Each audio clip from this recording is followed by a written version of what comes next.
Hello Year 3 and welcome to your art lesson on Friday afternoon. Today we're going to be using charcoal. Now I know charcoal may be a bit difficult to get your hands on, but I have been thinking of a few ideas, but they will involve needing a parent. Now if you don't have any charcoal, just using a pencil will be fine, because you can smudge a pencil anyway when you use your fingers. So if you cannot get hold of any charcoal, a pencil would be great. So we're going to be using it to look at different tones and different lines that we can create with it, and we'll be basing our use of charcoal on the Minotaur. So we have been busy this week writing about the Minotaur and how Theseus slayed him in the labyrinth. So just having a look at this image here then, which artist do you think we will be basing our artwork on? Have a little look at it. See if you already know the artist that we will be looking at.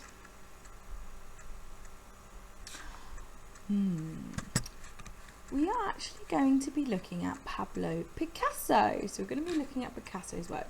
Now, he was born in Spain. He lived from 1881 to 1973.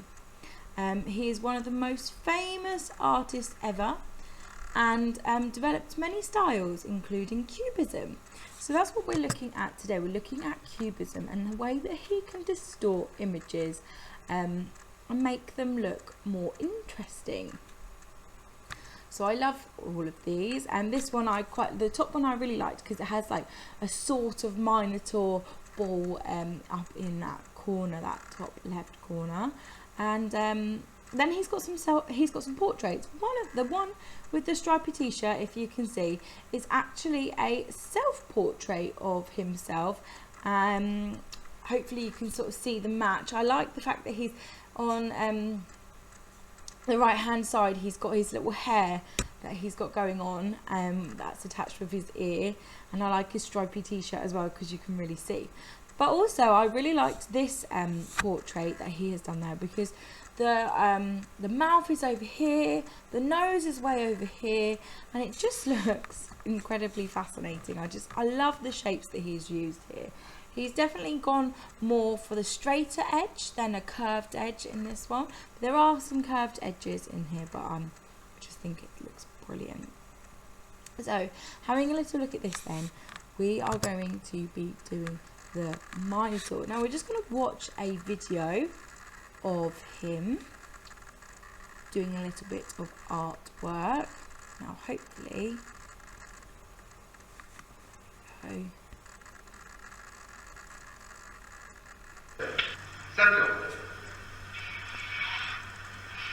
now he always likes to paint with his top off.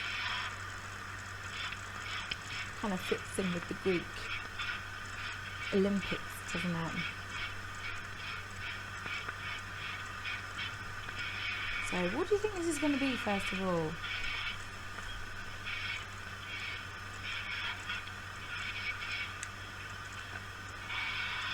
Lovely flowers, maybe?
So it's gone from looking like a fish,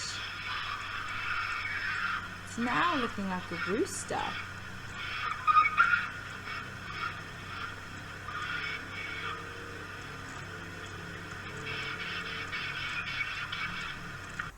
he made that look so effortless, which I think is amazing. Now, I tried to make my artwork look effortless, but I did struggle using my imagination. Not quite Pablo Picasso, but here are some images here of the Minotaur, of a Minotaur-like image. Now my favourite is this one here.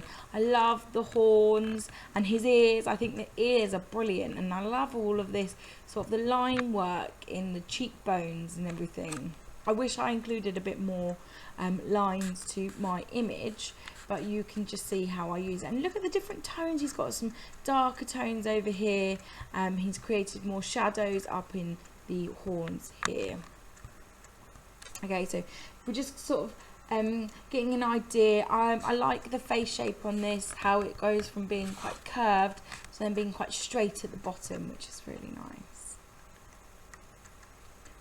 So here are a few images from last year's. I thought it'd be really nice for you to sort of see their artwork, because they're all different, which is brilliant. That's what I want to see. They're all so different, and it's just really lovely to see other children's ideas and their sort of take on this cubism styled Minotaur. And I think these all look brilliant because they're just so out there, and one of them definitely looks like a zebra, but again it's different, and I love all the nostrils and how they've done it and the shapes that they've used. So just have a little look at all of these. You might want to pause the video and look at them in a bit more detail, but I'm going to move on and I'm going to show you my one and how. So I've already drawn the outline, and I'm now just going to show you me using the charcoal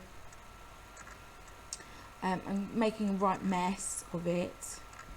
So you might want to roll your sleeves up and protect any surfaces if you do get your hands on any charcoal, because as you can see, even just by me doing it from bottom to top, I'm already smudging the charcoal that's on the page. Now I've put in a couple of curves. I've put in straight and just sort of thinking of the different shapes that I wanted. So I've gone for quite triangle, diamonds, circles, squares.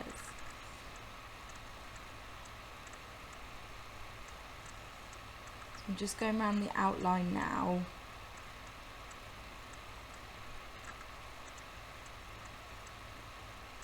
Trying to get his a snout-ish look here.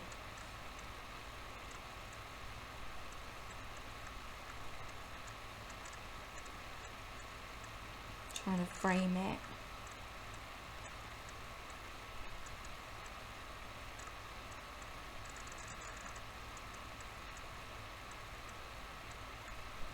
So I've done all the outline now, so now this becomes the fun part, deciding what you want to do and smudging it and getting a little bit dirty and just sort of using the shading and tones that you can with charcoal, because charcoal is so easy to manipulate and get darker tones in, as you can see now where I've just pressed a little bit harder on the charcoal, and then I'm going to smudge it in to give it that nice sort of blended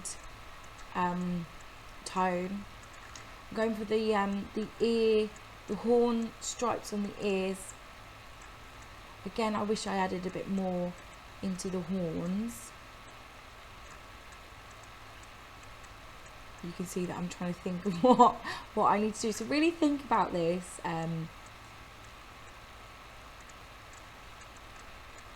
Try and picture it in your head before you start doing it.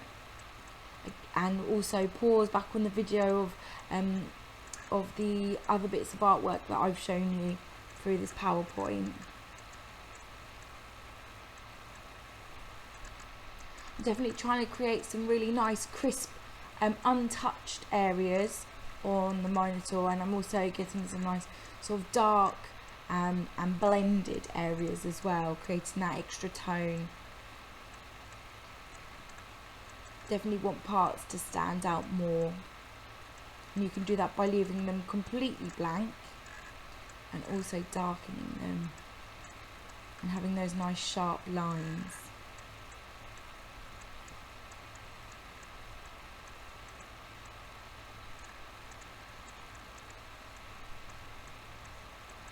So now this is me sort of thinking, what can I do? How can I improve on this idea that I had in my head?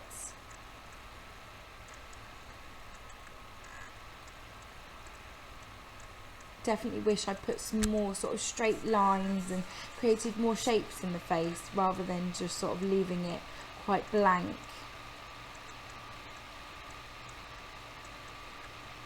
Definitely a missed opportunity there. I should have sped this up.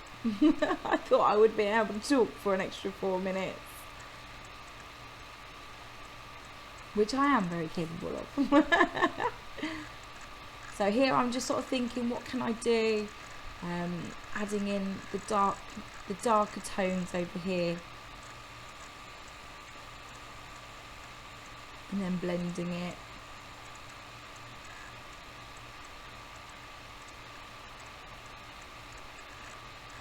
Again, make sure you're not wearing anything you want to keep nice and clean, because it is very messy when using charcoal. You get it everywhere, even when you don't think you are going to. So this is why I'm even thinking a bit more, like, do I do anything to that ear? Do I do anything to the horn? I thought I'll put some lines in the horn, so I went for a jagged look. Then I wanted to break it up, and I actually sort of shaded in parts of the horn. I'm thinking I want to do something to that cheek area there because it's really blank.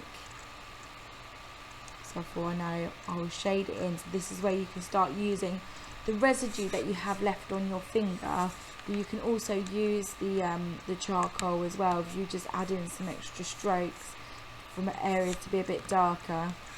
As you can see from my thumb, I've got lots of charcoal on there that I could use.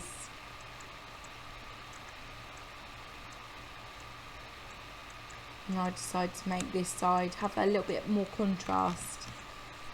Colour this earring completely.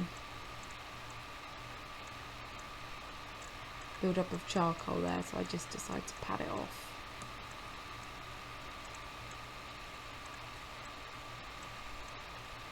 Here I'm just trying to add more sort of shape and depth into his face because I just feel like it looks a bit flat on that side. Now off screen I am shading in his horn in some of the different triangles that I've created.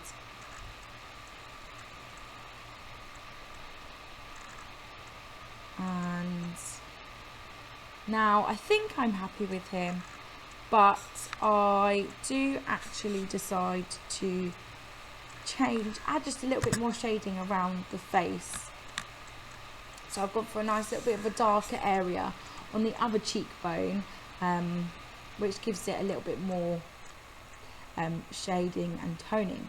So your task today is to create a cubist version of the Minotaur. I put on for some strange reason. Who does that? Me, clearly.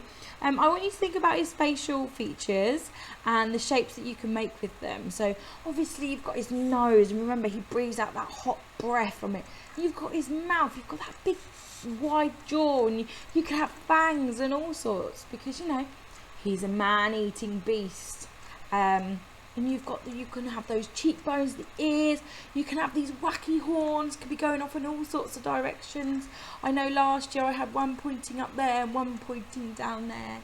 I couldn't find that artwork, but yeah, you just go wild with it because it's cubism. Can look anything, you know. You've just got to think about your lines and the shapes that you're going to create, and also think about your tones and the shading that you could create. How can you make this stand out more? Any more parts to it that you would like to make it stand out a bit more? Now, in terms of the charcoal, what I had thought about is if you get up a stick that has fallen to the ground and has dried out, which will be a bit hard because it's been raining so much, and you could get an adult to burn the end of the stick, and then you can use that to start your charcoal drawing, or if you have a coal fire, you could break a bit off from one of the coal cubes.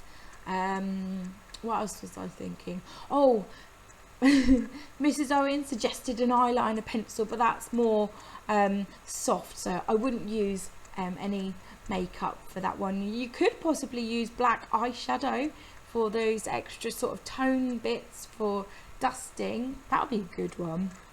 But again, that is completely up to the adult at home, because you don't want to be using up all of their makeup, or they might not want you to use anything with that's been burnt, which I completely understand. I was just trying to think of some ideas, but you could just use the pencil, which would be more friendly. Or if you did have charcoal lying around the house that you either use for your fire or you have for your arts and crafts, that would be amazing as well. But pencil is quite is fine, because you can get the smudging as long as you sort of use it lightly and your pencil isn't so sharp, then you can get the pencil to smudge with it. So I hope you really enjoyed this, and I cannot wait to see what you've created. I really like this art lesson, just like all the art lessons, just because you can be so creative, and it's lovely to see sort of how you come up with an idea or a concept or whatever you want to create. And this is definitely an area where you can go wild and create all of these amazing images. So enjoy, and I cannot wait to see them. Thanks, year 3. Bye bye.